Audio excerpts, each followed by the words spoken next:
Hey guys, the Lakshman here, Mythborn 24/7 365. I'm pretty excited. This is our normal webcast, so let's get started. So let's see, what can I tell you guys has happened? Okay, top of the list is housekeeping. I will be at BlurredCon, July 27th, 28th, and 29th at the Crystal City Hyatt. That will be for designers and artists and comic people and everything else, of color, of different races, of different multicultural personalities. I think it's going to be an amazing day. I can't wait to be there, to be included. I'm local to the area. So those of us local artists that have had a chance to do some good things out there are really excited to show up and to share our work with everyone. So we're looking forward to that. The other thing I wanted to let you guys know is there's a large number of cons that are coming up, and we're planning on attending a bunch of them. So on our website, we'll put up a schedule for where we're going to be, when we're going to be there. And if it's in your area, come and see us, because we always have great giveaways. We give away some awesome swag, cool black T-shirts with Mythborn on them. We also have book 3 has gotten through its ordering situation, so it should be available for you guys to pick up at the show. We will also have author signings. I guess that means me signing stuff, so that'll be really fun. And we can also shoot the breeze on things like, questions about Mythborn, questions about the world, and about the things in it. So to sort of, I guess, pay homage to that, today's topic is beasts of the world and the bestiary. So the thing that I'm really excited about when it comes to Mythborn was the chance to create an entirely new bestiary of different cool creatures that are found in the world. So one of the things I wanted to do was create a world in which they had interesting combinations of creatures that we might find here. So people might find, for instance, really, really cool, like, half bear, half porcupine, sort of like, this thing right here that you can see. Or, wasp-like creatures that you can sort of see that are, interesting in their own way. Here you have a picture of sort of the smaller one and the larger one. The one I'm going to talk about today is this one down here, the sky serpent. The sky serpent is, sort of a cross between a hawk and a serpent.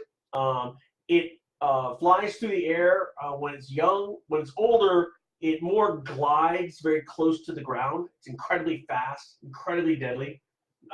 When it starts out, it has a low level of intelligence. It's not, I wouldn't say it's dumb, but it's probably about as smart as a pretty dumb dog. and it knows how to hunt. It can work in packs and things like that.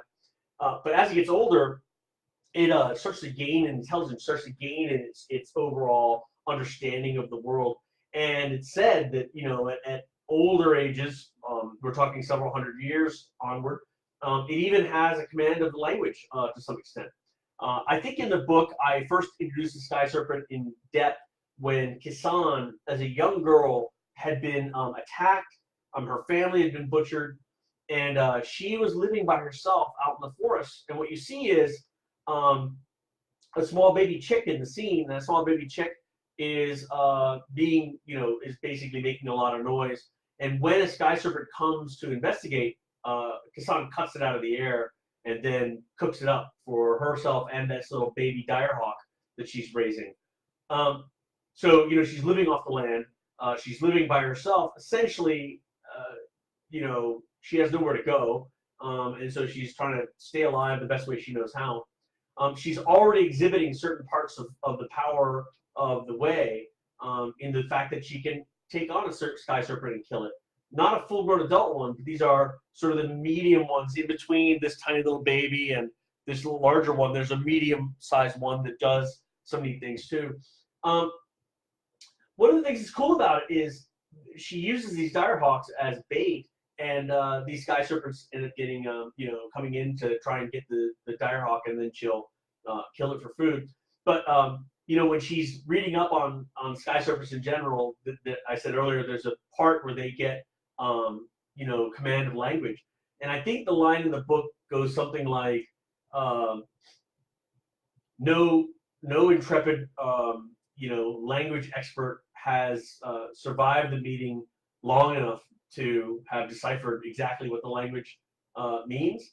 So, yes, they talk. Yes, they talk to each other. No, no one's hung out with them long enough successfully in order to figure out what they're saying before they're eaten. Um, but you know, Kassan is really sort of honing her skills on getting these sky serpents, and so I think that they're really cool in the book. They're one example of neat kinds of creatures that you're going to find when you're reading Mythborn. If you look on the back and you read the Reader's Guide, or if you've bought the Kindle version and you look at X-Ray, you'll see information about each one of these things that's, you know, funny and humorous, but it gives you insight into the world better than I think one gets when they just read the text and prose that's within the story itself. Remember, you know, a lesson of, that I learned the hard way of great writing is show, don't tell. And so, you know, a lot of times you want to show how something works. You want to show its reactions in the world. You want to show its danger. You don't want to just tell someone this is dangerous. This is how it works. This is how. That's not as effective as a writing tool, because you, the reader, are an interactive part of how you interpret my writing. And in fact, your brain interprets it in a way that makes it interesting for you and fun for me. So I don't want to take that away from you by changing the way that you think how something should work, because you know, the point is to enjoy the story and to really flesh it out. So in doing the beasts of Mythborn, I put them together as interesting combinations of creatures that exist. I tried to make sure that they were dangerous, but also had a purpose. They weren't just weird chimeras that, you know, we don't have a purpose around. But I also spent a lot of time thinking, how do I make these creatures interesting by showing things about them, not by just telling you things about them. I did the opposite in the Reader's Guide. In the Reader's Guide, I actually tell you more information about the creature. Think of it as, you know, the difference between experiencing something and then reading about it in a book. And so the Reader's Guide is designed to give you an insight into things on a much more literal level, and to give you a chance of like really you know, enjoying what you're, you know, going to be reading about. So pick up the book. It's right now on sale on Amazon. I think it's $4.99, so it's pretty cheap, and it might even be less than that. There's special offers, there's bundle deals, there's all kinds of things going on Prime Day. So get out there and, you know, get your Prime book. Oh wait, today's Wednesday, so it must be yeah, it's come back up in price. Still on sale today. I don't know the exact price though, but just go check it out. It's great summer reading. It's easy to read. I don't sit around using giant words no one understands. I try and keep things real and try and keep it really simple, keep the action up high, keep things going great. But I also really focus on trying to tell a good story. And you know, for those of you who don't know, the original thing really the original thing that we sent when I first did Mythborn, we had hundreds of people on Facebook help me hone that story to what it is today. So you guys helped make this product what it is, and I really sincerely appreciate it. Okay, so housekeeping again. I'm V. Lakshman, and my series is Mythborn. You can find it on Amazon Prime Day. It's on sale right now. There are bundle deals and discounts. I will be at BlurredCon July 27th, 28th, and 29th. I'll be there doing autograph signings. I'll be there giving away things. We'll be having raffles. We're going to publish our Comic-Con schedule over the next year so people know where we're going to be at, and we can meet our fans and you know, shake hands and meet people face to face. I write because of you guys. My writing got better because of the feedback I got from Facebook fans and from other fans. And so I want to give you back the best thing I can, and I'm going to keep writing every day. We're almost done with book 4 now, so I'm moving at a pace, and I'm really excited to tell you guys that you know, book 4 will be ready soon. Also, huge news coming out. I did forget 2 big pieces of news.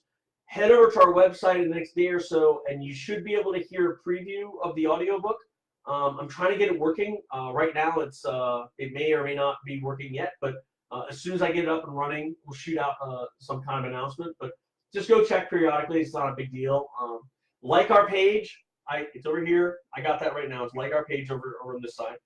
And hey, be a fan. Give me comments. Send me topics, and we'll talk about them. Super excited. All right. Now, this time, I'm gonna exit this the right way.